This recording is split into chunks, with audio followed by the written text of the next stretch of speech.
This issue of habituality, I think, is a major important point for anyone who's going into an undergraduate, a college, a corporate, or an executive setting, trying to help people see things, understand things, and perhaps believe things in a way differently than what they've done in the past. We could argue, for example, that if you know what you're doing, I got this off a fortune cookie of all places, if you know what you're doing, you're really not learning anything. So we ought to perhaps be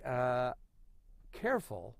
about thinking we are a learned person. For example, Eric Hoffer once noted, in a world of change, learners will inherit the earth, while the learned shall find themselves perfectly suited for a world that no longer exists. This brings me to Albert Ellis's notion of E-prime language. Ellis said, and he was a clinical psychologist, so he's dealing primarily with individuals, but Ellis pointed out that whenever we use the stative verbs,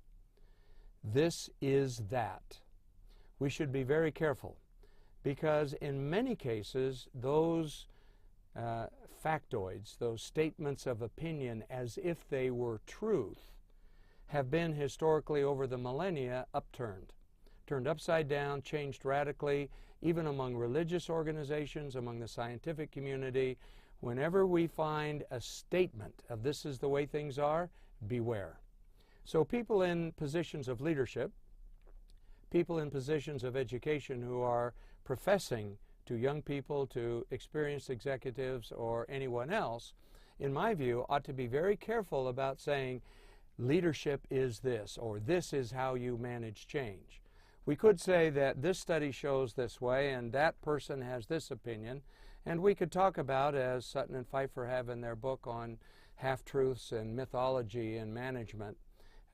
where we get our sources and how much we believe of what people say. But I'm inviting you to be very careful when you go into an educational setting to not be promulgating your own verbs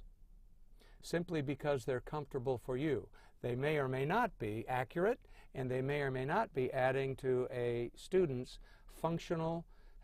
repertoire of activities, thoughts, and beliefs that they could use going forward